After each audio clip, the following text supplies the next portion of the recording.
Hello friends, आज मैं आप लोगों के लिए 2018 के क्वेश्चंस को फिर से लेके आई हूँ क्योंकि इसकी रिकॉर्डिंग अच्छी नहीं हुई थी। इस बार मैंने हिंदी मीडियम और इंग्लिश मीडियम दोनों के प्रश्न रखे हैं इसमें, ताकि दोनों हिंदी मीडियम वालों को भी इसमें सहूलियत हो जाए। तो हम शुरू करते हैं।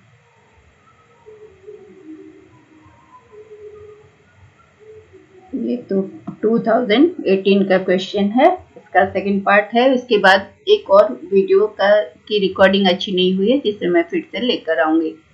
ठीक है, तो पहला क्वेश्चन है, a teacher prepares a test for measuring socially acceptable behaviour of participants in the school programme. What type of reliability would be considered to be important? So it is question about reliability. So it is asking which type of reliability. So internal consistency reliability, split half reliability, equivalent form reliability, or inter-rater reliability. So we will discuss all the reliability first, then we will answer. So it will be a long video. So you have to keep patience. So what is reliability? First of all, reliability is a psychometrics which it is the overall consistency of measure. Reliability says the consistency. If a test is said to be reliable, it means that its result will be same whether it has been taken after or on the same. If the test has been conducted on same group after a while. Suppose a test has been conducted on a group now and after 2 months, the results should be consistent. It should not change. So it is a reliability refers the consistency measure. So internal consistency means across the items, consistency across, and split half reliability is test for a single knowledge area split into two parts. So one test is, when one test is separated in two parts, it is called split half test, and the reliability of both the part of test is considered as split half reliability, because a test has been divided in two parts and both the test paper has been given to the same group and the result has been correlated. The scores of result has been correlated. And inter-rater equivalent form reliability is equivalent form of questions are given and their reliability has been tested. So equivalent form of questions for test item means all the items are of equal difficulty level, and inter-rater reliability is the extent to which two or more raters or observers or coders or examiners agree on a score. Two or more raters or examiners. So this question is also in Hindi medium, so let us discuss that in Hindi medium, then we will come to the conclusion. एक शिक्षक school कार्यक्रम में प्रतिभागियों के सामाजिक रूप से स्वीकार्य व्यवहार को मापने के लिए एक परीक्षण तैयार करता है। किस प्रकार की विश्वसनीयता को महत्वपूर्ण माना जाएगा? तो विश्वसनीयता की माप क्या है? एक समग्र स्थिरता है। माप जो है उच्च विश्वसनीयता का कहा जाता है अगर वह सुसंगत परिस्थितियों में सेम परिणाम देता है। तो ये माप की स्थिरता को बतलाता है। विश्वसनीयता जो है वो माप की स्थिरता को बतलाता है। ठीक है, तो ये होता है कि पुनः परीक्षण या आंतरिक स्थिरता क्या होता है कि मतलब जो उसमें क्वेश्चंस हैं उनका जो स्कोर है उसमें स्थिरता होनी चाहिए, और विभिन्न शोधकर्ताओं में जो विश्वसनीयता होती है उसे हम इंटर-रेटर कहते हैं। तो स्प्लिट हाफ का मतलब होता है विश्वसनीयता। जो स्प्लिट आधा विश्वसनीयता है उसमें एकल ज्ञान के क्षेत्र को एक परीक्षण को दो भागों में बांट दिया जाता है और दोनों भागों को एक ही समय में एक समूह को दिया जाता है, एक समूह को ही दोनों भाग दिया जाता है और फिर परीक्षण के दोनों भागों के अंकों को कोरिलेट किया जाता है, सहसंबंध किया जाता है। तो ये आंतरिक स्थिरता का आकलन करता है। तो ऊपर जो लिखा है ना, आंतरिक स्थिरता विश्वसनीयता, वो स्प्लिट हाफ विधि के तहत होता है। और अंतर रेटर विश्वसनीयता जिसमें है कि जिसमें दो या दो से अधिक मूल्यांकनकर्ता या पर्यवेक्षक जो होते हैं या कोडर सहमत होते हैं। तो ये रेटिंग प्रणाली के कार्यान्वयन में निरंतरता को बतलाता है। तो अंतर रेटर की विश्वसनीयता को कैसे मूल्यांकन किया जा सकता है? तो अलग अलग आंकड़ों का प्रयोग करके। तो इसमें क्या है कि विभिन्न न्यायाधीश या विभिन्न जज के द्वारा जो रेटिंग दी जाती है उसमें कितनी समरूपता होती है, उसे हम इंटर रेटर विश्वसनीयता कहते हैं। तो इसका आंसर होगा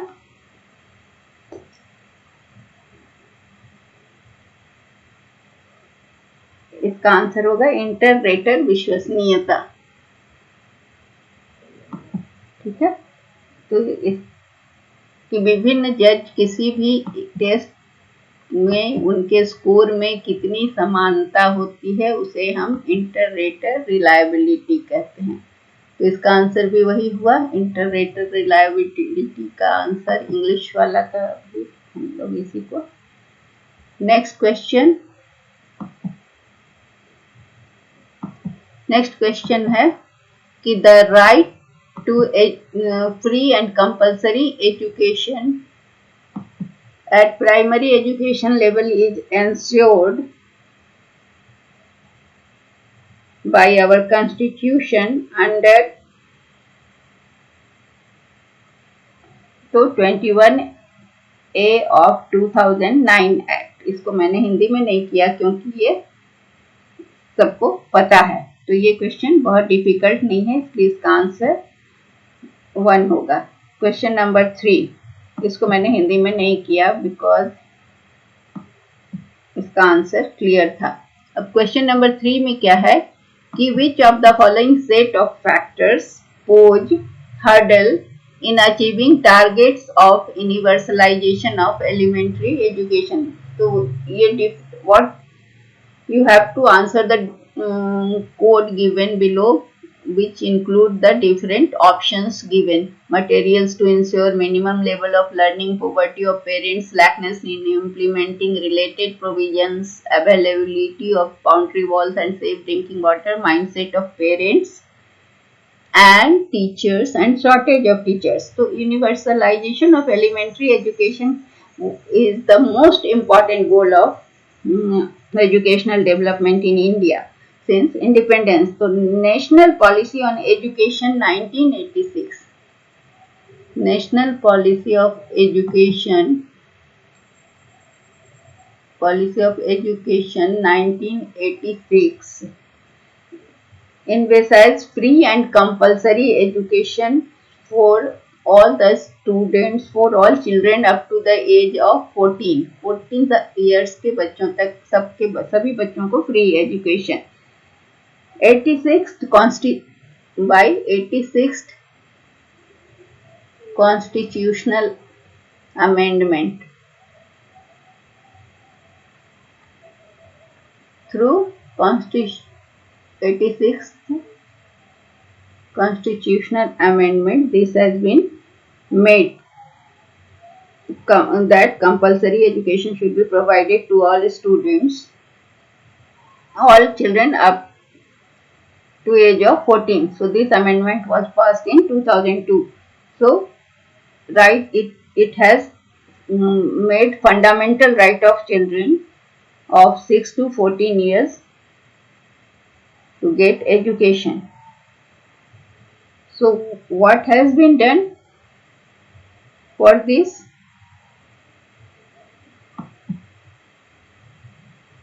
First we discuss the English medium question, then we come to. So what? Creating parental awareness, involvement of community, economic incentives such as free education, free books, free uniforms, improvement in content and process of schooling, national program of nutritional support through midday meal. All these measures are taken to remove the hurdles. So, Sarva Shiksha Abhiyan is also included in it, which is an ambitious plan for achieving goal of universalization of elementary education. It is known as SSA. SSA was implemented in 2001. So it is clear that what are effective following set of factors poses hurdle in. So hurdles are mm, poverty of parents. Materials to ensure minimal level of learning is not so much cost. So it is poverty of parents, slackness in implementation of related provisions, boundary walls is not important, mindset of parents and teacher, and shortage of teachers. So the option 2 is correct. In Hindi also we will see similar thing. निम्नलिखित में से कौन सा कारक भारत के प्रारंभिक शिक्षा के सार्वभौमिकरण लक्ष्यों को प्राप्त करने में बाधा उत्पन्न करते हैं? तो हम क्या क्या उत्पन्न करते हैं? पहला, माता पिता की गरीबी। माता पिता की गरीबी, इसको हम लोग क्योंकि पहले डिस्कस कर चुके कि सर्व शिक्षा अभियान जो है, ये सार्वभौमिकरण जो था शिक्षा का,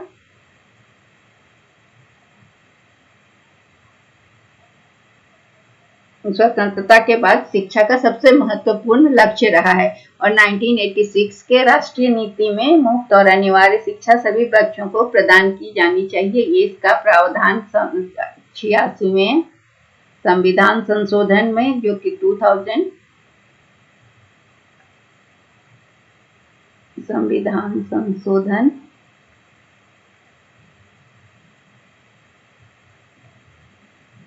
2002 में 6 से 14 साल के सभी बच्चों के लिए अनिवार्य मुफ्त और अनिवार्य शिक्षा मौलिक अधिकार बना दिया गया। मुफ्त और अनिवार्य शिक्षा को मौलिक अधिकार के रूप में अधिकार बना दिया गया। तो इसमें क्या क्या काम करना था? माता पिता में जागरूकता पैदा करना, सामुदायिक रूप से तैयार करना, समुदाय और पंचायती राज की भागीदारी, मुफ्त शिक्षा, मुफ्त किताबें, मुफ्त यूनिफॉर्म, ये सारी चीजें, फिर मध्याह्न भोजन, ये सारी चीजों को लागू किया गया। और सर्व शिक्षा अभियान भी इस सार्वभौमिकरण के लक्ष्य में एक हिस्सा था। तो लेकिन इसमें क्या था कि बाधा कौन कौन सा उत्पन्न किया? पहला तो माता पिता की गरीबी, फिर क्या था, संबंधित प्रावधान जो भी था उसको लागू करने में ढिलाई, फिर माता पिता और शिक्षकों की मानसिकता भी बाधक थी और शिक्षकों की कमी। तो इसका कारण था कारण नंबर 2। अगला क्वेश्चन है, विच of the following set of factors, which of the following set of features represent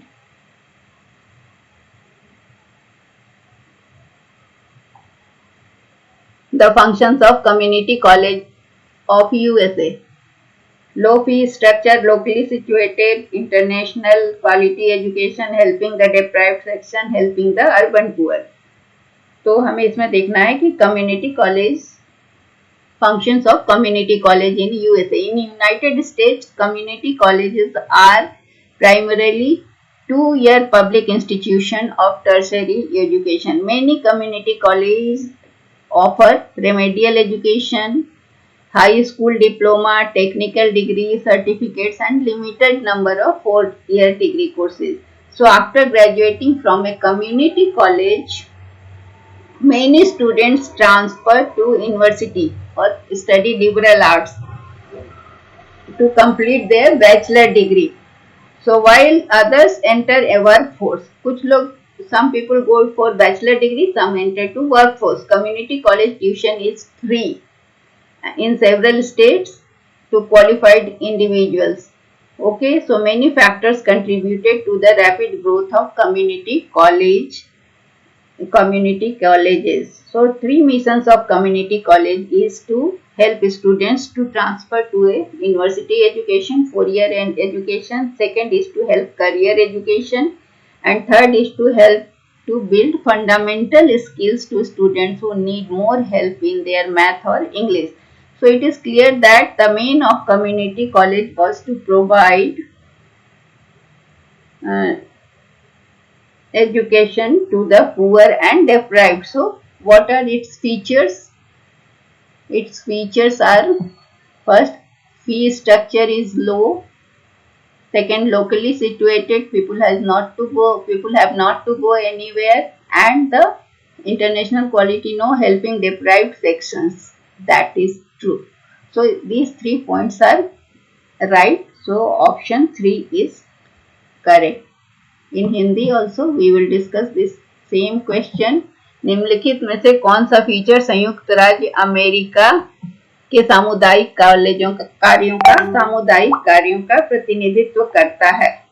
तो सामुदायिक कॉलेज का जो अमेरिका में, जिसे जूनियर कॉलेज भी कहा जाता है, सामुदायिक कॉलेज जो अमेरिका का है इसे जूनियर कॉलेज भी कहा जाता है। सामुदायिक कॉलेजों को जूनियर कॉलेज भी कहा जाता है। ठीक है, पहले इसको हम लोग जान लेते हैं क्योंकि ये भी क्वेश्चन बनता है। और ये तृतीयक शिक्षा के 2 वर्षीय सार्वजनिक संस्थान होते हैं सामुदायिक कॉलेज, जो कि बहुत सारे हाई स्कूल डिप्लोमा, तकनीकी डिग्री और 4 साल की डिग्री सीमित संख्या में प्रदान करते हैं। सामुदायिक कॉलेज से पास करने के बाद वो कोई भी छात्र ग्रेजुएशन के लिए, स्नातक की डिग्री पूरी करने के लिए विश्वविद्यालय या उदार कला महाविद्यालय में चले जाते हैं, और जबकि कुछ लोग काम करना शुरू कर देते हैं, वर्क में, जॉब में चले जाते हैं। तो क्या है कि इस कॉलेज में मुफ्त में कॉलेज ट्यूशन जो होता है, पढ़ाई का फीस नहीं लगता है। सामुदायिक कॉलेज के तेजी से विकास में कई कारण हुए, क्योंकि छात्र, माता पिता और व्यवसायी चाहते थे कि बच्चे जो हैं सो कम लागत वाले नजदीक के स्कूल में पढ़े, और ताकि उन्हें ब्लू कॉलर जॉब के लिए प्रशिक्षण मिले। तो सामुदायिक कॉलेज का 3 मिशन है। पहला है कि स्नातक की पढ़ाई के लिए विश्वविद्यालय में जाने में मदद करना छात्रों को, दूसरा करियर का शिक्षा के लिए मदद करना, और तीसरा उन छात्रों को मूलभूत कौशल प्रदान करना जिन्हें गणित या अंग्रेजी में अधिक सहायता की आवश्यकता है। तो इसका आंसर हुआ, क्या क्या हुआ? पहला हुआ कि यहाँ फीस कम लगता है, दूसरा क्या हुआ कि स्थानीय रूप से स्थित होता है, लोकल होता है, और वंचित वर्गों की सहायता करना। इसका 3 ऑप्शन है, जो कि ऑप्शन 3 इसका सही आंसर है। अब हम क्वेश्चन नंबर 5 पर चलते हैं। Question number 5 first in English, which of the following system tends to practise utmost centralization in education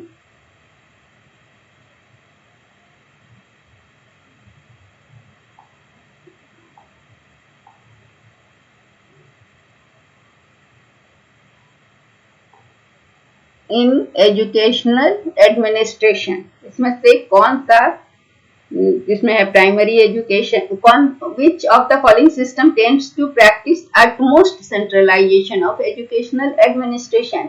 So which following institution or has utmost centralization? So what is educational administration? It is a discipline within the study of education. So educational administration is the study of education. It examines the administrative theory and practice of education in general. Educational administration is regarded as the process of integrating the appropriate human and material resources that are made available and made effective for achieving the purpose of a program in educational institution. So, educational administration integrates human and material resources which are available for achieving the purpose of program of educational institution. So, administration does not refer any single process or act. It refers range of professionals from supervisors to program administrators, principals, deans, department heads, chief academic officers, all all of them combine to administer the school function or organizational function. So centralization of educational and administration means it relies on one individual to make decisions and provide direction for the company. So in centralized education, all educational decisions or policies are all round uniform. So they are uniform for whole the administrative or educational structure. Those decisions or policies are from the top, made by the top, and should be implemented by the bottom levels. So, for instance, curriculum, it is the uniform. Curriculum is uniform regardless of the relevance levels of students' lives and environment. So, curriculum remains same, which because it is decided by the top level and it has to be followed up to the bottom. So, centralization in education is usually referred to as condition in which administrative concentrating both authority and power remains with the top management. So, but what happens in UK educational administration is both centralized and decentralized. What does decentralized means? Decentralized organizations relies on a team environment at different levels of business. There is no top level management or administration which controls all. Here both centralized and decentralized form and characters are there. So, administrative centralization and decentralization principally describes a condition or trend in areal hierarchy of power. So, and primary education in USA is also called elementary education. It refers first 7 to 9 years of formal education is known as primary education in USA, and its most preschool programs which are less formal and usually not mandated by law, so are generally considered a part of primary education. So primary education in USA are preschool programs and which are not mandated by law. First year of primary education is known as kindergarten, which begins at the around age of 5 or 6 years, and subsequent years are usually numbered and being referred as first grade, second grade, and so forth. So elementary schools normally continue through 6th grade, where the students are up to the age of 11 and 12. Higher education in Ireland system consists of university sector. Higher education in Ireland consists university sector, where institutes of technology and private independent colleges are there. Ireland's higher education system is a binary system where both universities are there and institutes of technology are also there. Okay. And Navodaya Vidyalaya in India, Jawahar Navodaya Vidyalaya is a system of central schools for talented students of rural areas. They are run by Navodaya Vidyalaya Samiti, New Delhi, an autonomous organization under the Department of School Education and Literacy, Ministry of Education, formerly Ministry of Human Resource Development, Government of India. So Jawahar Navodaya Vidyalaya are fully residential and co-educational schools affiliated to the Central Board of Secondary Education. So they are fully residential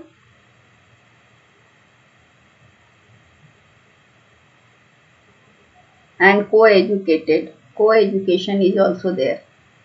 Co-education. Here educational system is centralized.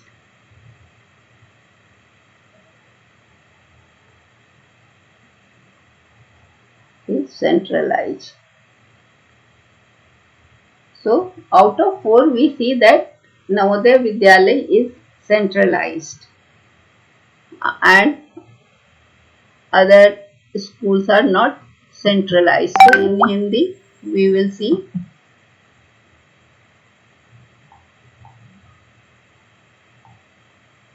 निम्नलिखित में से कौन सी प्रणाली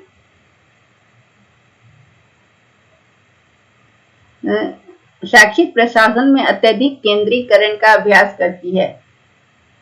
तो विकल्प क्या है? संयुक्त राज्य अमेरिका में प्राथमिक शिक्षा, आयरलैंड में उच्च शिक्षा, यूके में प्राथमिक शिक्षा, भारत में नवोदय विद्यालय। तो ये इसमें हमने देखा कि भारत में जो नवोदय विद्यालय है वहां ही ये सेंट्रलाइज्ड या केंद्रीकरण का अभ्यास करती है, और ये रेसिडेंशियल स्कूल होता है, आवासीय विद्यालय होता है, और यहाँ पर सहशिक्षा होती है। और संयुक्त राज्य अमेरिका और ये सब में केंद्रीकरण नहीं होता है। ठीक है, केंद्रीकरण का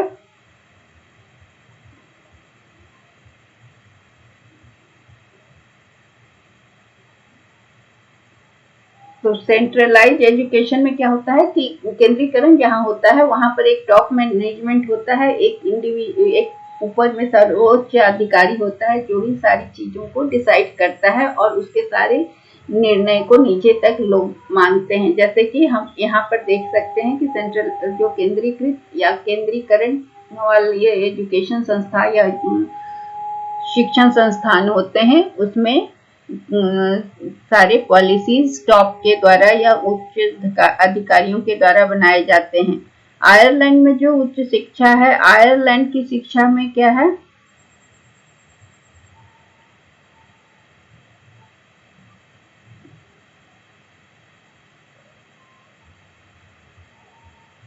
यूके की प्राथमिक शिक्षा जो है ना वो डिसेंट्रलाइज्ड है, वहाँ केंद्रीकरण नहीं है। तो मतलब दोनों चीजें, केंद्रीकरण भी है और विकेंद्रीकरण भी है। और अमेरिका की जो प्राथमिक शिक्षा है वो उसको हम प्रारंभिक शिक्षा कहा जाता है, वो 7 से 9 साल का होता है। और वहां पर जो है कि सारा स्कूल प्रोग्राम बहुत ही औपचारिक होता है, बहुत कम औपचारिक होता है, और प्राइमरी एजुकेशन को पहले किंडरगार्टन, उसके बाद फिर 11 से 12 साल तक के बच्चे वहां पढ़ते हैं। और आयरलैंड में क्या होता है कि ये हायर एजुकेशन, उच्च शिक्षा जो है वो यूनिवर्सिटी सेक्टर होता है, इसमें टेक्नोलॉजी होती है, फिर इंडिपेंडेंट कॉलेज होता है। यहाँ पर यूनिवर्सिटी और टेक्निकल इंस्टीट्यूट को इंक्लूड किया जाता है। तो ये ऑटोनॉमसली काम करते हैं, ये स्टेट फंडेड होते हैं और खुद से इनको पावर रहता है,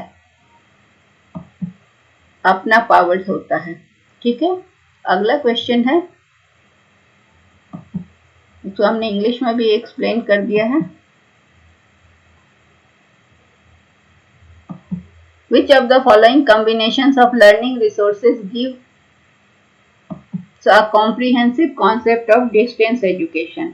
डिस्टेंस एजुकेशन को हम दूरस्थ शिक्षा भी कहते हैं, और दूरस्थ शिक्षा distance education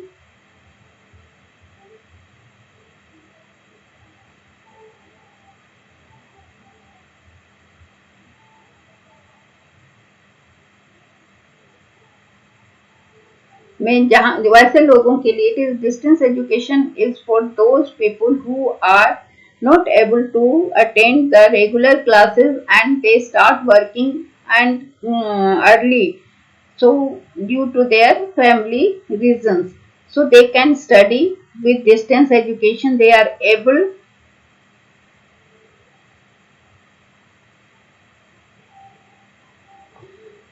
to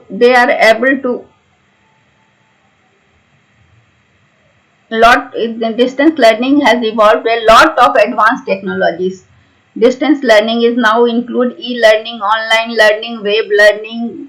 So all types of learning is called distance learning. Most people take distance mode of higher education while they are working. So their main motive behind opting distance education is to upgrade their skills or their degree. But it does not mean that a student who is not currently working can't take. So working or non-working, both students can or people can opt for distance education. It is inexpensive and provide opportunities for aspirants to enhance their qualifications. So it can be done through telephone, video conferencing, email, websites, chat sessions, teleconferencing, etc. So there is less interaction between teacher and students. So one can communicate through postal correspondence and limited face-to-face interaction is there. There is no classroom teaching, no opportunity for creative instructional procedures. So therefore learning resource given to comprehensive concept of distance education are mobile learning, mass media, ICT and print material. So it is 1, 3, 5 and 6. So option 1 is the answer. In Hindi also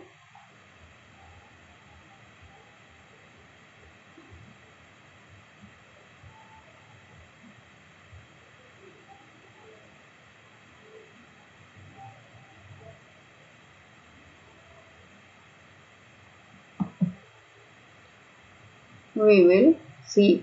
दूरस्थ शिक्षा, हिंदी में distance education को दूरस्थ शिक्षा कहते हैं और इसमें क्वेश्चन है कि कौन सा अधिगम संसाधनों का संयोजन दूरस्थ शिक्षा की एक व्यापक अवधारणा देता है। तो दूरस्थ शिक्षा वो शिक्षा है कि जिसमें अगर कोई व्यक्ति अपने किसी भी वजह से शिक्षा नहीं प्राप्त कर सका तो वो काम करते हुए भी अपनी शिक्षा को पूरी कर सकता है और इसके लिए वो उसे कोई कॉलेज या स्कूल को ज्वाइन नहीं करना पड़ता है और उसके लिए वर्किंग हो या नॉन वर्किंग, काम करता हो या नहीं भी करता हो तो वो अपनी शिक्षा को कर सकता है। ये कम खर्चीला होता है, इसे वेब लर्निंग, ई लर्निंग भी कहा जाता है और इसे मोबाइल के द्वारा, वीडियो कॉन्फ्रेंसिंग के द्वारा और टेलीफोन के द्वारा भी इसे प्राप्त किया जाता है। इसमें लर्निंग मटेरियल मिलता है, टीचर के साथ इसमें कॉन्टैक्ट इंटरेक्शन कम होता है।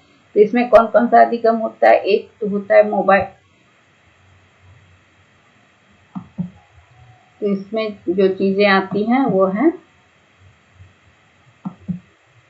मोबाइल लर्निंग, मोबाइल के द्वारा सीख सकते हैं। फिर मास मीडिया के द्वारा, पेपर और मास मीडिया और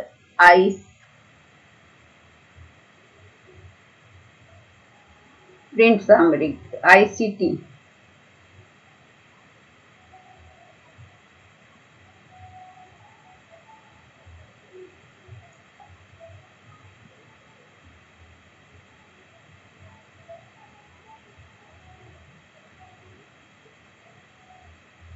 पहला, तीसरा मास मीडिया, ICT और प्रिंट सामग्री, इन सब की मदद से हम दूरस्थ शिक्षा प्राप्त कर सकते हैं। इसमें किसी भी विद्यालय में जाने की आवश्यकता नहीं होती है, आप अपनी गति से सीख सकते हैं, आपके पास स्टडी मटेरियल पहुंच जाता है।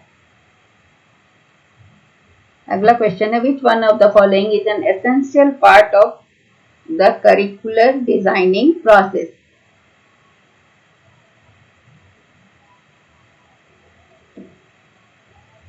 करिकुलर डिजाइनिंग प्रोसेस क्या होता है?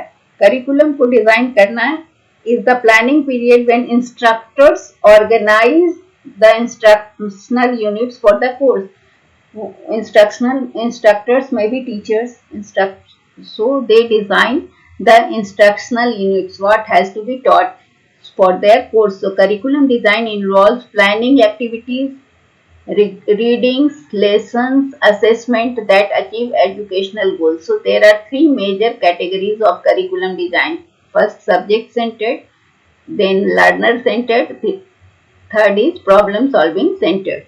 So four essential phases of curriculum development process. First, planning, how to make, then what will be the content and what will be the teaching methods and how it will be implemented, and after implementation how it will be evaluated. So curriculum design is a core pillar of how we educate, train or engage formal learning experiences. So at the core of the this a curriculum is designed always keeping in mind the learner. So it is learner centered, neither the community nor the parents. So it is not community centered nor parent centered. And school are the primary source of the consideration. So its answer will be consideration of inputs, process and output of instruction, because it is learner centered. So what will be the content, what will be the process and how it will be evaluated. So निम्नलिखित में से कौन पाठ्यचर्या designing प्रक्रिया का एक अनिवार्य अंग है?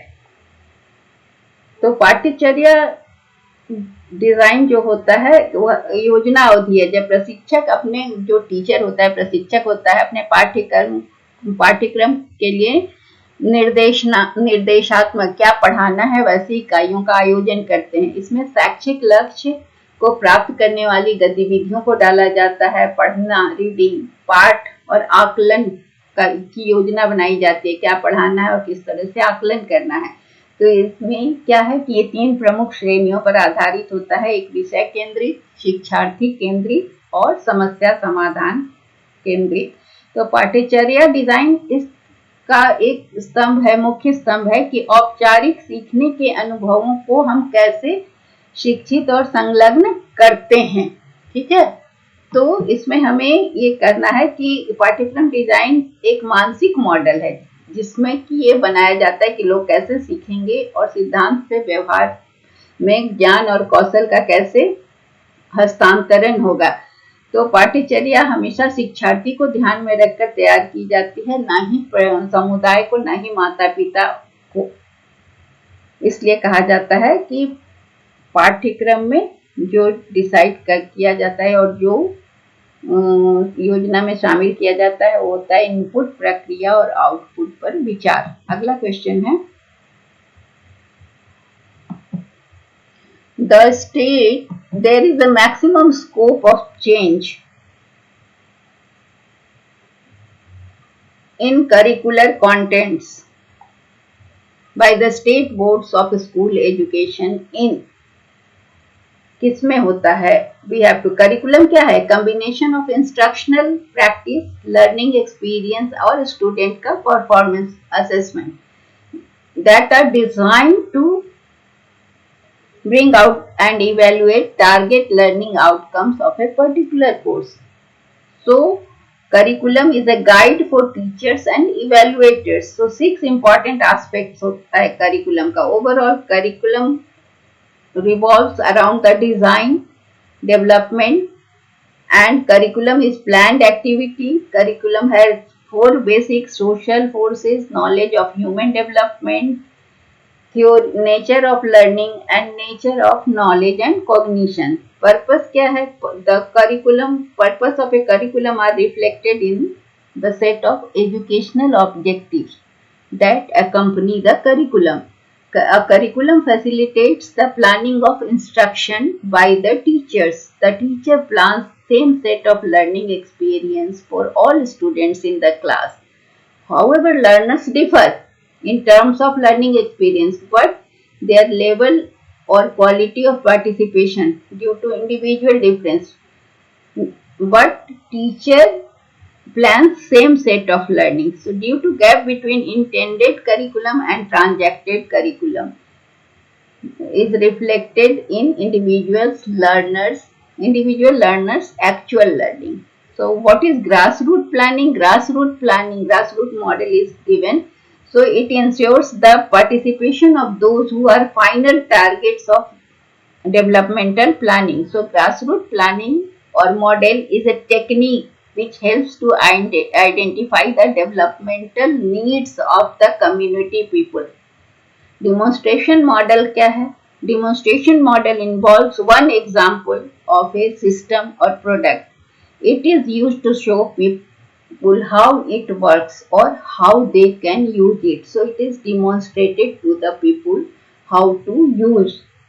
Administrative model of decision making, it assumes decision makers rationality. So in administrative model the decision makers are involved and they describe and analyze the curriculum plans in the terms of what will be the its end achievement or end means. System analysis model is a fresh or new approach to system analysis, and system modeling is interdisciplinary study of the use of models. It is a problem solving technique. System analysis model that break down a system into its component pieces with the purpose of studying how well those component parts work and interact to accomplish their purpose. Therefore, maximum scope of change in curricular contents by the state board is of school education is administrative model. So answer is administrative model.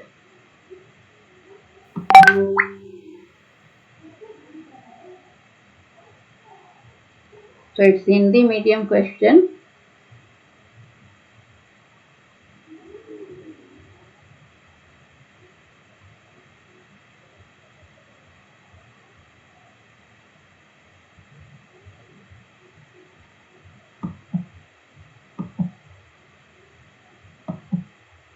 राज्य के स्कूली शिक्षा बोर्डों के द्वारा पाठ्यचर्या सामग्री में परिवर्तन की अधिकतम गुंजाइश कहाँ है? तो पाठ्यक्रम में एक समग्र पाठ्यक्रम में क्या है कि एक उपयुक्त वो डिजाइन जो है सो किसी भी पाठ्यक्रम में 4 मूल बातें होती हैं। सामाजिक स्वीकृत सिद्धांतों के द्वारा प्रदान किए गए मानव विकास का ज्ञान, सीखने की प्रकृति और ज्ञान की अनुभूति। तो किसी भी पाठ्यचर्या का उद्देश्य क्या होता है, इसके साथ शैक्षिक उद्देश्य क्या है, उसका समूह पर परिलक्षित होता है। तो पाठ्यचर्या क्या है कि शैक्षिक उद्देश्य को प्राप्त करने का साधन है, इसलिए पाठ्यचर्या को पाठ्यक्रम की शिक्षा के उद्देश्य के अनुसार होना चाहिए पाठ्यक्रम। तो पाठ्यक्रम शिक्षकों के द्वारा निर्देश की योजना बनाने में सुविधा प्रदान करता है और यह समाज में संचालित होने वाली सामाजिक शक्ति और मानव विकास के विभिन्न चरणों को समझने में मदद करता है। यह बच्चों के घनिष्ठ ज्ञान के कारण बच्चों के द्वारा विभिन्न शैक्षिक उद्देश्य को कैसे प्राप्त किया जा सकता है, ये सब बतलाता है। तो प्रासंगिकता जो पाठ्यचर्या का कार्यान्वयन व्यक्तिगत शिक्षार्थी के वास्तविक अधिगम द्वारा जो पाठ्यचर्या में क्या है कि पाठ्यचर्या और के बीच में जो अंतर होता है, तो एक शिक्षक को क्या होना है कि पाठ्यचर्या में एक लचीली व्यवस्था प्रदान करना चाहिए ताकि बच्चों को सीखने के लिए सार्थक विकल्प मिल सके। तो इसके आधार पर शिक्षकों को पाठ्यचर्या के साथ जमीनी योजना से मिलकर काम करना चाहिए। जमीनी योजना में क्या बताता है कि जो विकासात्मक योजना के अंतिम लक्ष्य हैं उसे हम जमीनी योजना ग्रास रूट मॉडल कहते हैं। यह एक ऐसी तकनीक है जो लोगों को, समुदाय के लोगों को के विकास की जरूरत को समझता है और उस समझने के बाद उन्हें प्राथमिकता देता है ताकि उनका अधिकतम विकास हो सके। प्रदर्शन मॉडल क्या है कि प्रदर्शन मॉडल में यह बताने के लिए प्रयोग किया जाता है कि यह कैसे काम करता है, इसका प्रदर्शन किया जाता है किसी भी मॉडल का। प्रशासनिक मॉडल ये बताता है कि ये निर्णय लेने वाले लोग हैं। निर्णय लेने की प्रशासनिक मॉडल बोलता है कि वह निर्णय लेने से पहले कुछ मानदंडों पर और कुछ विकल्पों पर विचार करते हैं और उसके बाद उसका विश्लेषण करने के बाद फिर उसे प्रक्रियाओं को शुरू करते हैं। और सिस्टम विश्लेषण मॉडल में क्या है कि ये नया दृष्टिकोण प्रस्तुत करता है जो कि सिस्टम बताता है कि समस्या समाधान के लिए किसी भी प्रणाली को कई घटकों में बांटता है और हर घटक की सफलता को देखता है कि हर घटक अपने उद्देश्य को प्राप्त करने में कितना सफल है। तो राज्य के स्कूली शिक्षा बोर्ड द्वारा पाठ्यचर्या सामग्री में परिवर्तन की अधिकतम गुंजाइश कहाँ है? प्रशासनिक मॉडल में, क्योंकि प्रशासनिक मॉडल के पास ये पावर होता है और निर्णय लेने की क्षमता होती है, तो वो उसमें परिवर्तन कर सकता है। अगला क्वेश्चन है,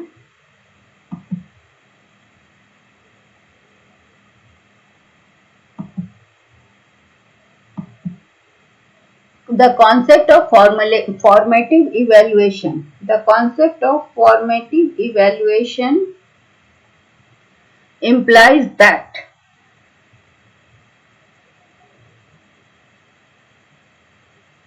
फॉर्मेटिव इवेल्युएशन को हम is done to test the student's performance after teaching of each unit.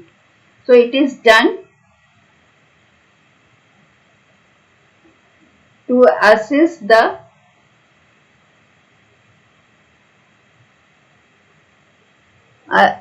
the improvement of the student. So evaluation is a systematic determination of subject's merit. So whatever is taught, how a student has understood or how he is performing is assessed through formative evaluation. It is conducted during the instructional process in order to modify teaching and learning activities to improve students' attainment. So it is conducted to know the mastery in the content. So the purpose is to monitor the learning of the student. So its answer is learning should be, the concept of evaluation implies that the learning should be managed and monitored continuously.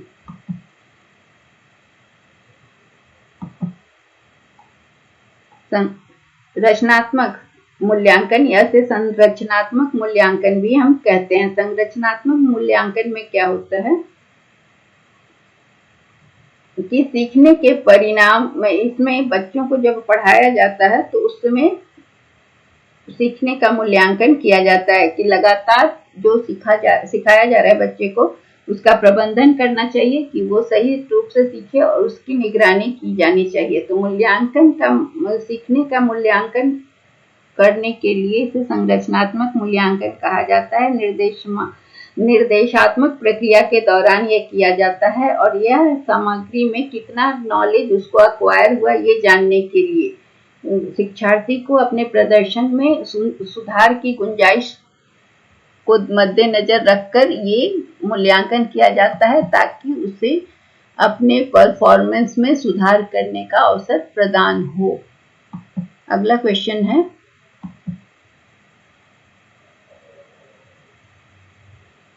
which combination of the following characteristics correctly describe the bureaucratic administration? Bureaucratic administration.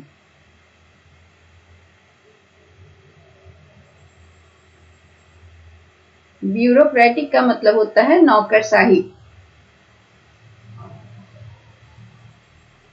तो which combination of correctly describes the bureaucratic administration? Well-defined rules, established hierarchy, standard operating procedures, good interpersonal relationship, combined responsibility of completing work.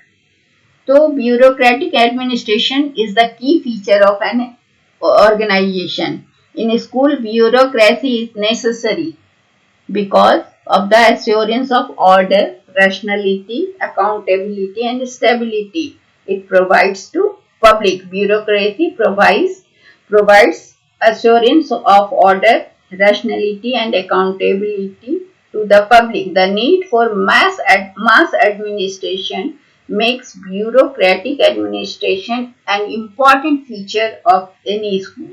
So bureaucracy is defined as an organization with a hierarchy of paid and full-time officials. So school is a formal organization that is hierarchical in nature. There is principal, then vice principal, then teachers, then HOD, then principals. So this is hierarchy of the schools. So therefore following characteristics correctly describe the bureaucratic administration, that is well-defined rules. First, it defines well-defined rules is a symptom of bureaucracy, established hierarchy, yes, and standard operating procedures. The answer is option 4, which has all the 3 options. So it is essential for administration of school. निम्नलिखित विशेषताओं में से कौन सा संयोजन नौकरशाही प्रशासन का सही वर्णन करता है? तो नौकरशाही का, जैसा हमने कहा कि नौकरशाही प्रशासन जो है वो संगठन की प्रमुख विशेषता है। स्कूल में नौकरशाही आवश्यक है क्योंकि ये जनता को व्यवस्था देती है, तर्क संगतता देती है, जवाबदेही लेती है और स्थिरता प्रदान करती है। तो नौकरशाही प्रशासन जो है जन प्रशासन की आवश्यकता है। नौकरशाही की पहचान एक ऐसे संगठन के रूप में की जाती है जहां पर कि एक वेतनभोगी पूर्णकालिक अधिकारियों का पदानुक्रम होता है, हायरार्की होता है, पोस्ट होता है। और स्कूल एक औपचारिक संगठन है जिसमें कि हायरार्की है पदों का, कि सीनियर जूनियर इस तरह से। तो इसमें क्या है कि पदों पर सदस्यों का कब्जा होता है जो कि स्कूल के शीर्ष पिरामिड पर हायर ऑथोरिटी होते हैं, उसके बाद लोअर, ताकि सारे रूल्स एंड रेगुलेशन का सही से पालन हो सके। तो इसका आंसर है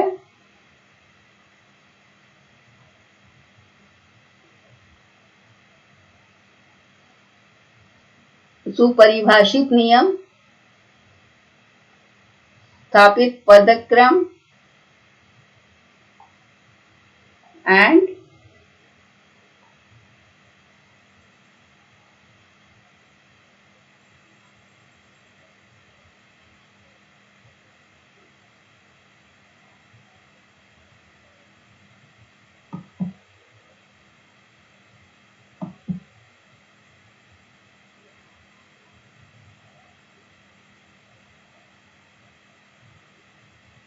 स्टैंडर्ड ऑपरेटिंग प्रोसीजर।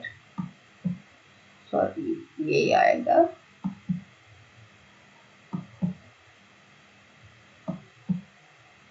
मानक संचालन प्रक्रियाएं।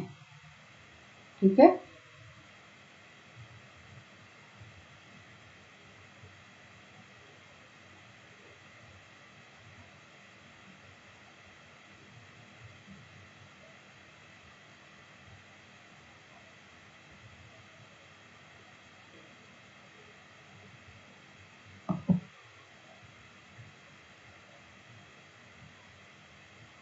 so option 4 is the answer. Next question is question number 12. A school principal plans the targets of activities program to be undertaken in next 5 years. This is an example of options are grassroots planning, perspective planning, system approach to planning, and micro planning. So, grassroots planning is the planning that ensures participation of those who are final targets of developmental planning. So, grassroots planning is a technique which helps in identifying the developmental needs of the community people.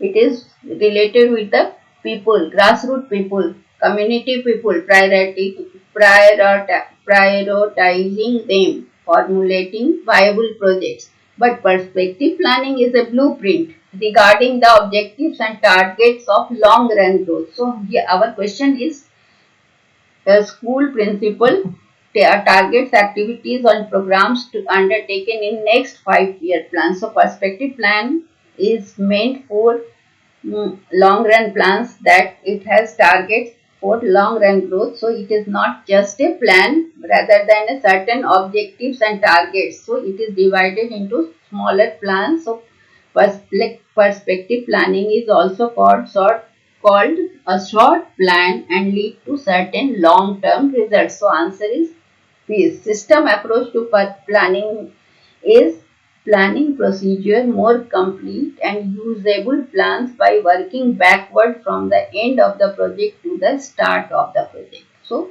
from start to end, that program is known as system approach of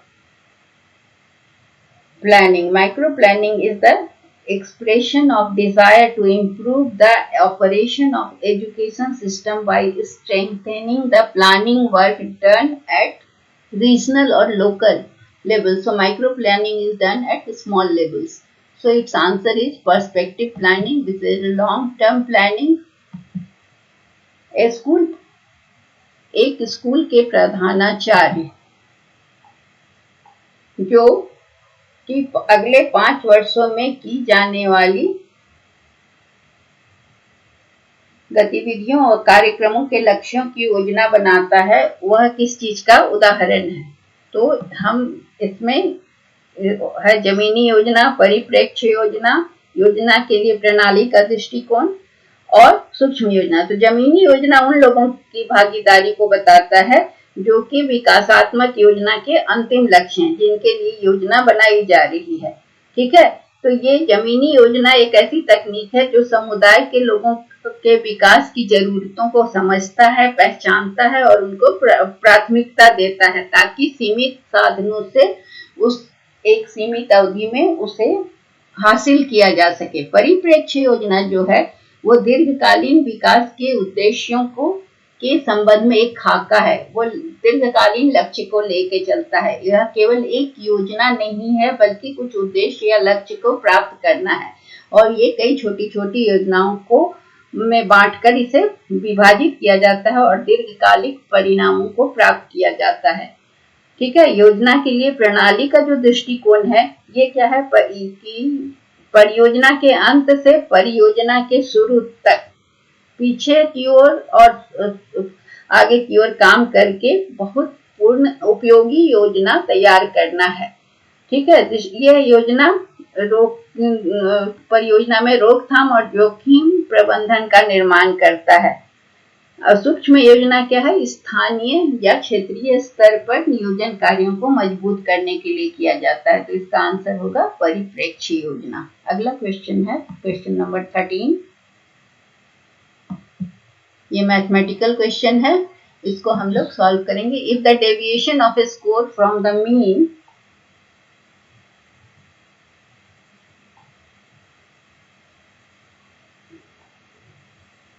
if the deviation from the mean is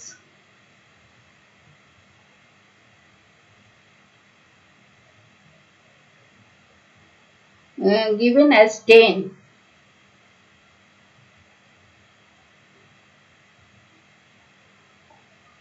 and the standard deviation is as 5, what will be the t score of the concerned raw score? इसके लिए मैंने जगह छोड़ा है, तो हम आगे चलते हैं, उस जगह पे बनाएंगे इस सम को।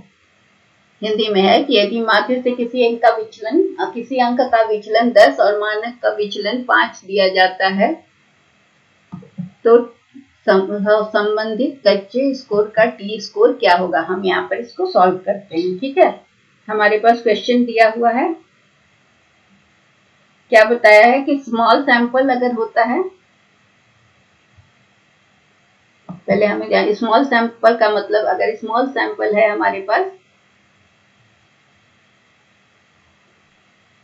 मतलब 30 से कम है, तो टी स्कोर कैलकुलेट करते हैं। ठीक है, और अगर ज्यादा है ग्रेटर देन 30 तो जेड स्कोर। ठीक है, तो जेड स्कोर क्या है? जेड स्कोर का फॉर्मूला है x minus X bar by standard deviation. It is used to interpret percentile of given score और वैल्यू। तो हमारा मीन डेविएशन क्या दिया गया है? Deviation from mean is given, mean deviation that is it is given x minus x bar is equal to 10 and standard deviation भी दिया हुआ है, it is 5. So we have to find t score. First we find the t score. t score का formula है 50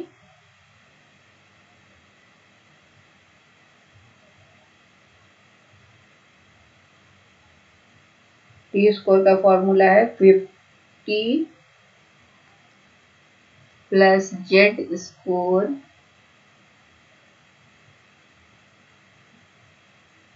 into 10. So first we find z score. Z score is x minus x bar divided by standard deviation. So x minus x bar is 10 and standard deviation is 5. So it is 2. Then t score will be, क्योंकि BC दिया हुआ था ना, इसलिए हमारा T score निकलेगा 50 plus Z score square is 2. It is 2 into 10 is equal to 50 plus 20 is equal to 70. So answer is option 3. अब हम लोग फिर पीछे जाके देखते हैं. ये मैथ्स तो हमने सॉल्व कर दिया. ये मैथ्स में क्या था हमारा कि विचलन 10 और मानक विचलन 5. सो माध्य से विचलन था, इसलिए सो हम mean deviation it is 10 x minus X bar is equal to 10 and मानक विचलन 5. सो कच्चे स्कोर का टी स्कोर क्या होगा? तो ऑप्शन इज 70. Answer is 70. दूसरे रंग से आंसर को हम क्लिक करते हैं.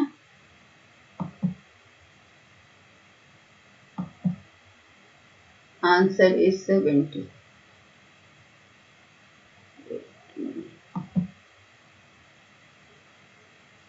ओके, इंग्लिश मीडियम वाले में भी आंसर हम आंसर डालते हैं. ये 70 है और क्वेश्चन सॉल्व हुआ इसी तरह से. ये आंसर है हमारा.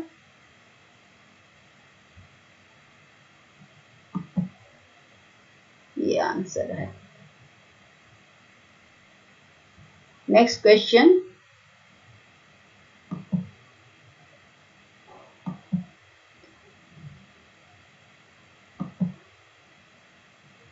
A multiple choice test question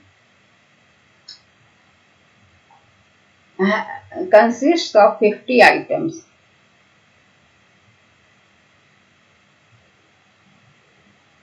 The difficulty value of items vary in a narrow range with an average value of 0.48. The test gave a variance of 81 when administered to a group of students. The reliability coefficient of test would be. We have to find the reliability coefficient. So what we have to do? So let us go for Hindi medium question 2. एक बहुविकल्पीय परीक्षण में 50 परीक्षण item होते हैं. ठीक है, तो n क्या है हमारा? n दिया हुआ है, यहीं पर बनाते हैं हिंदी वाले. n दिया हुआ है 50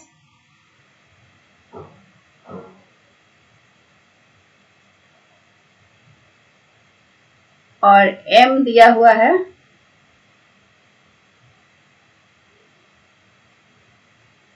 इंग्लिश में ही बनाएंगे तभी समझ में आएगा.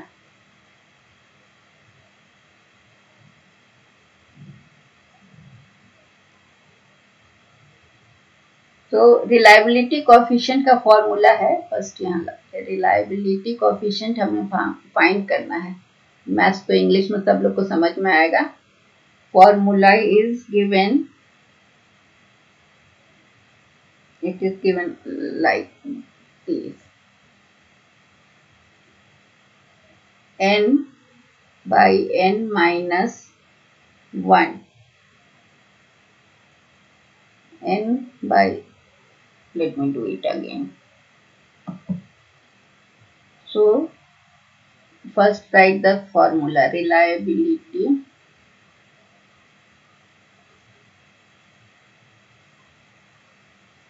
coefficient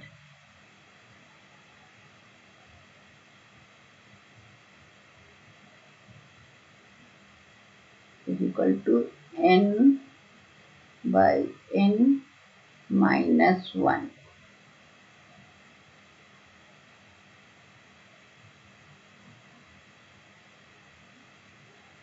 Total variance minus sum of individual variance divided by total variance. Okay, so it will be like this. The reliability coefficient will be n by n minus 1 Vi minus Vt divided by Vt. N is the number of test items. N is the number of test items. N is 50. M is 0.48.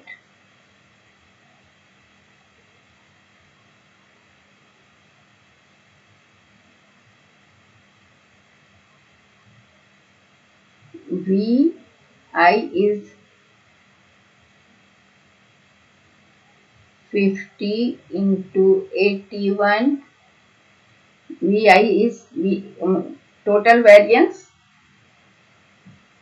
and Vi is sum of individual variance. Vt is, and Vt is n square. Vi is equal to n into m, and it is n square into m. So it will be 1 minus m. N square into m into 1 minus m. So Vt will be 50 square into 0.48, 1 minus 0.48. So it will be equal to 50 into 24 into 0.52 is equal to 624.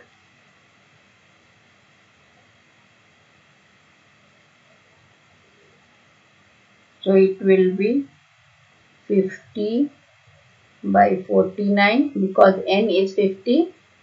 So it will be like this: 50 minus 1. So 50 by 49, and it is 50 into 81. Vi is 50 into 81. This value, it is 4050. You can calculate, minus 624, that is Vt, divided by Vi, it is Vi. So it is 4050. I will do it again in next page where I have left the place. So it will be 50 by 49 into 3426 divided by 4050. So when you solve, you will get 0.86. So answer is 0.86. A multiple. So,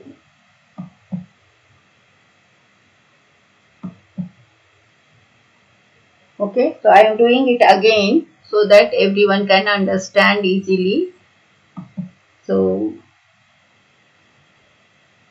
first of all,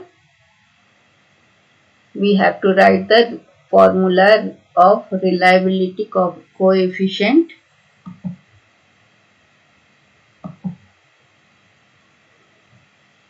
It is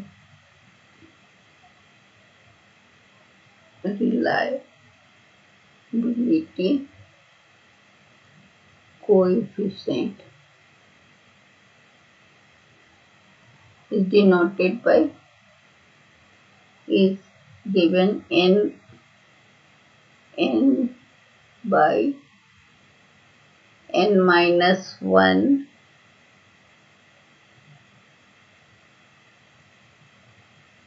into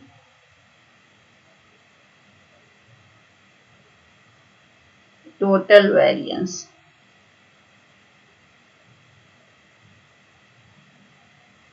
Into total variance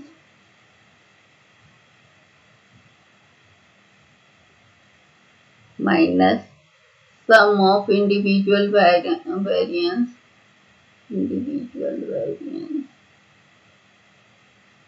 divided by total variance. This is the formula. Now what we have to do? It will be written as is equal to n by n minus 1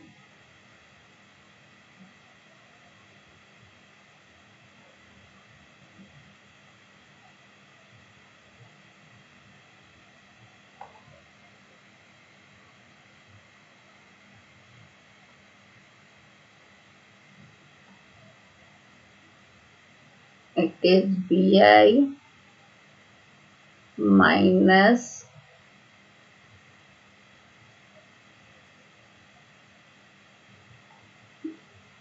vt by vi.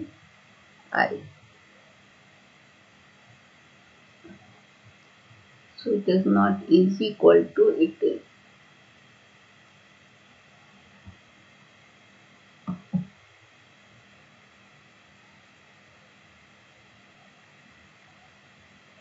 n is equal to 50,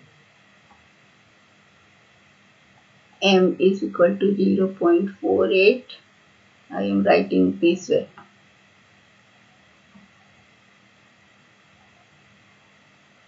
Equal to 50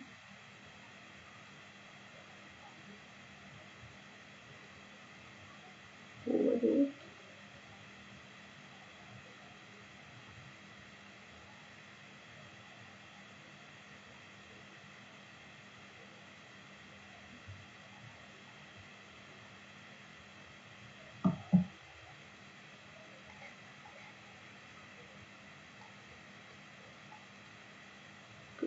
To 50 into 81 and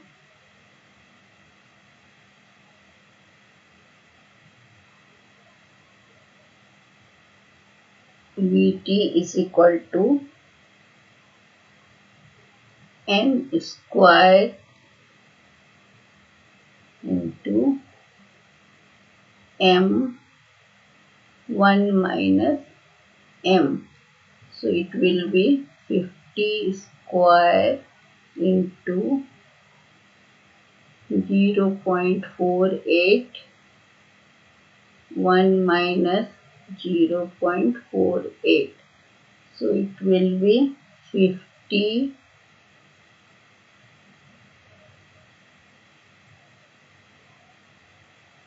into 24 into 0.52 is equal to 624. Okay. Our formula is n by n minus 1 vi minus vt vi is equal to 50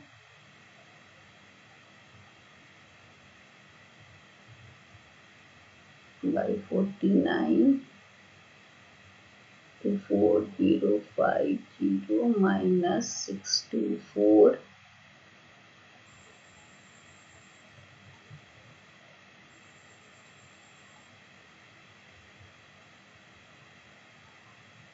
4050 5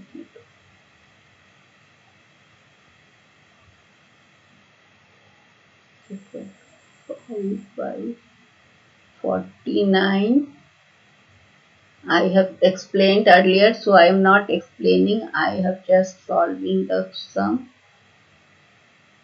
4050. So when you solve, you will get 0.86. So reliability coefficient is 0.86.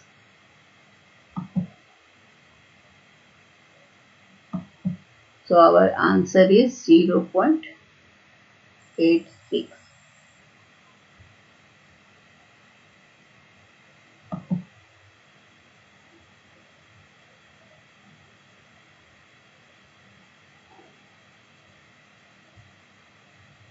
In English medium question also, the answer is, I am doing it with different color.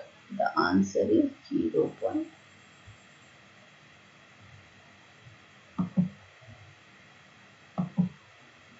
Answer is 0.86.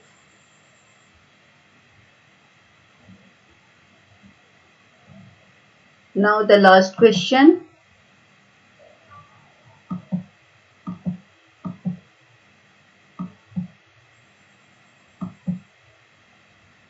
The percentile rank of a student on a test was found to be 67. This means that the student scored 67% marks, 33% students scored below his score, 67% scores above his score, or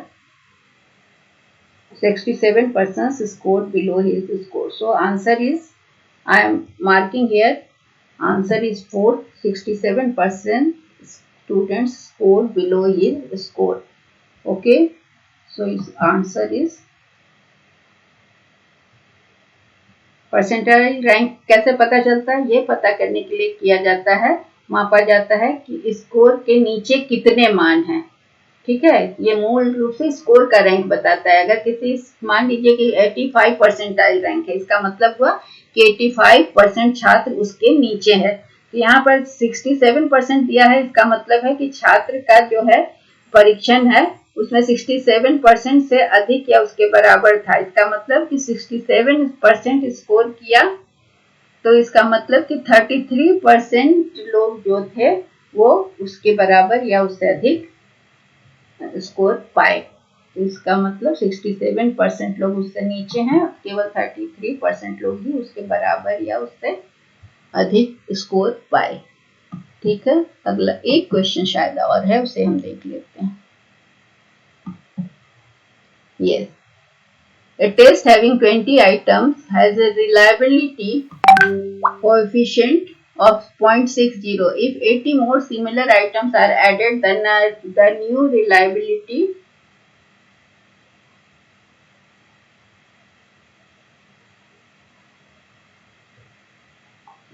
coefficient would be. So reliability, we know the state of being consistent or reliable. So I am making the sum here only because it will go in second page also. So reliability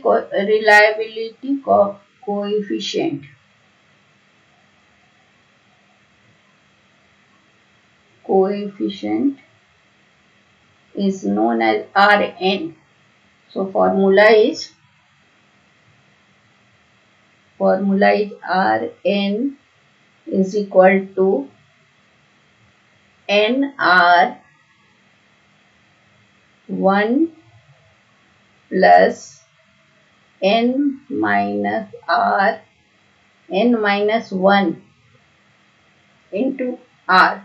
You have to remember the formula. So first of all you write the formula. Then Rn is new reliability coefficient. New reliability coefficient. Okay, and R is old reliability coefficient, and N is ratio of new and old number of items.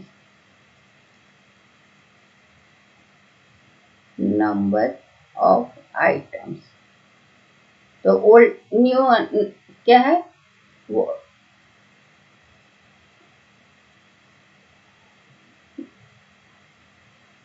R is given as R is given 0.6, number of items is given 20, and new items added is 80. Okay, so new number of items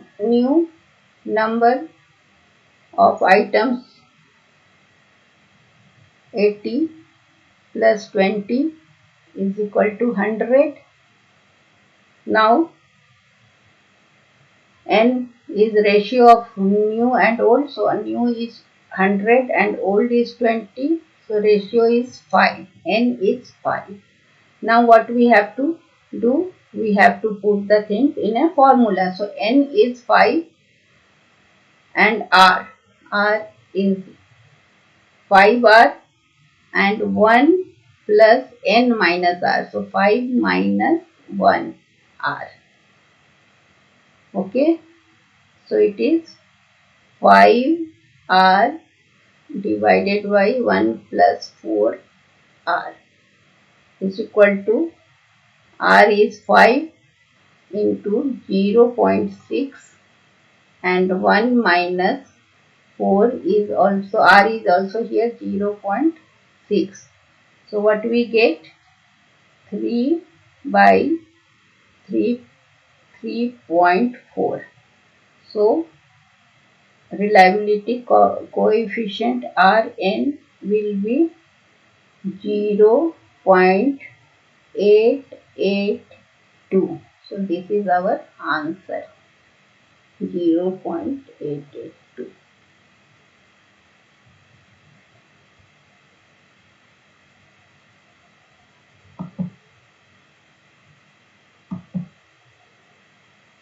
बीस वस्तुओं वाले एक परीक्षण में 6.60 का विश्वसनीयता गुणांक होता है। 80 समान मदों की को जोड़ा जाए तो विश्वसनीयता गुणांक को प्राप्त करें। तो क्या है? विश्वसनीयता गुणांक है Rn कहलाता है। ठीक है, तो Rn क्या है? नया रिलायबिलिटी कोएफिशिएंट है। R जो है वो पुराना है, तो पुराना हमारा दिया हुआ है 0.60 और आइटम भी दिया हुआ है।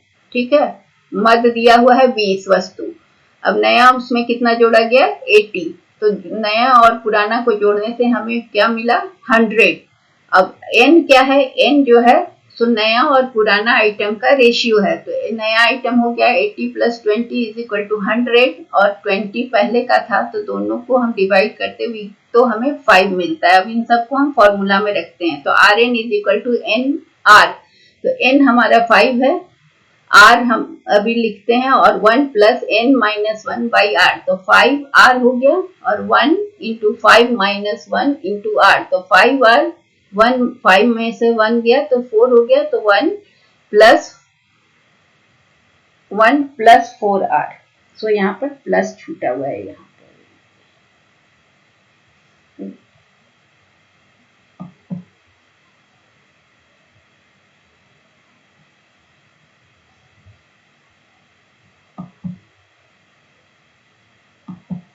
तो ये हो गया 1 प्लस 4r। अब ये 1 प्लस 4r, अब r का वैल्यू हमें पता है, ये दिया हुआ है r का वैल्यू 0.6।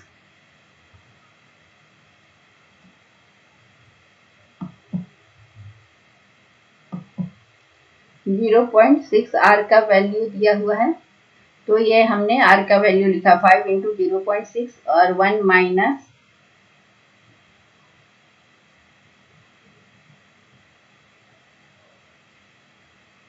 ये प्लस है 1 प्लस 4.06। सो ये 3 बाई 3.4 हुआ। जब हम इसको डिवाइड करते हैं तो वी गॉट 0.882। सो इसको हम अप्रोक्सीमेटली 0.88 करके हमारा आंसर आ गया 0.88। So that's all for today.